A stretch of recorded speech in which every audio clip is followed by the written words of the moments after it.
Did you have a big break at ESPN, or was there something that happened that sort of elevated your career? Well, let's talk about like the moment that I thought I was going to get, knocked out of there. All right. Fired. Because it's a temporary position. And so everybody's always fighting for the prime spots. And at that time, you're a production assistant. You are producing highlights for Sports Center, and you want to always have the top highlight, the top game that night. So if it's a championship game or if it's a playoff game, you want to have that. Or at the time, it was like a Monday night football game, like having a Monday night football game as a production assistant at ESPN was a really big deal. And so there was a lot that was involved in that, and a very quick turnaround too. Right when the game was over, your highlight was airing.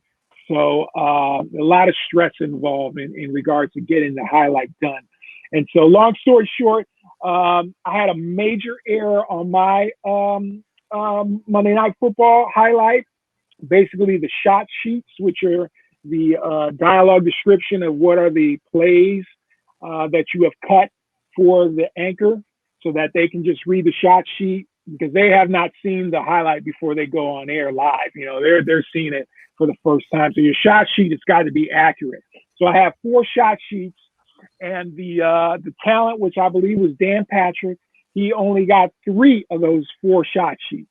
And so as he's reading my highlight, I forget who it was against. I think it was like Cleveland and maybe Pittsburgh or something like that. At that time, he didn't know where he was, like halfway through the highlight. And immediately as he's starting to stumble, everybody turns and looks at you in the highlight room. And you're like, oh shit.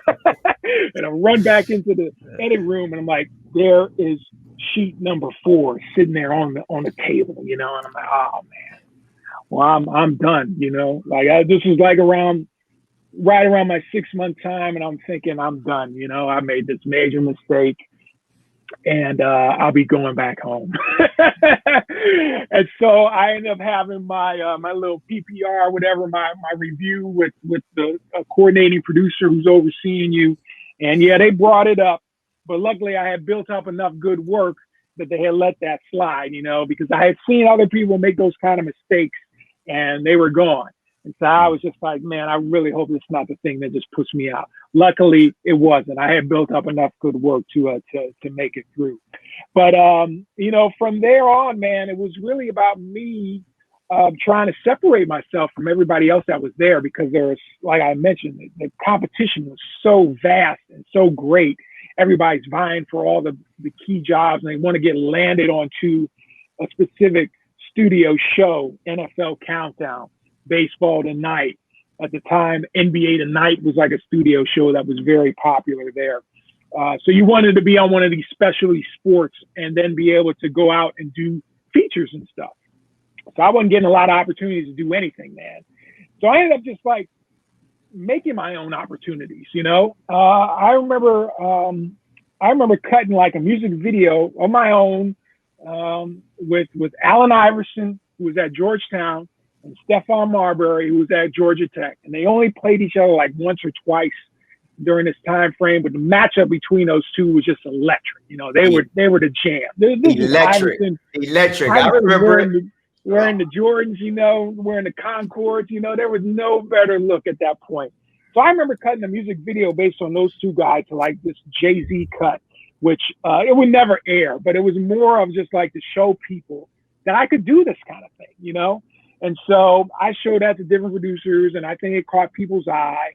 And then I remember cutting like another little short feature based on the opening night of the NBA season that year. That's something, again, that I did on my own, and one of the producers ended up airing it, and he really liked it. And I think at that point, people started to notice that, I had a talent to like tell feature stories.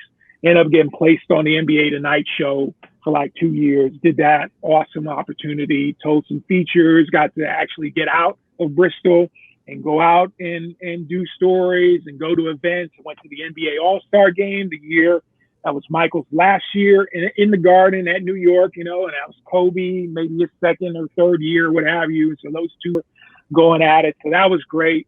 Ended up getting, after that, going on to the NFL and working on the NFL Countdown show, and went to Super Bowls and stuff like that, and that was a whole thing. Every week you're out, every week at a different, you know, city doing a story. And so that was really then, you know, I'm in the craft of telling stories every day at ESPN.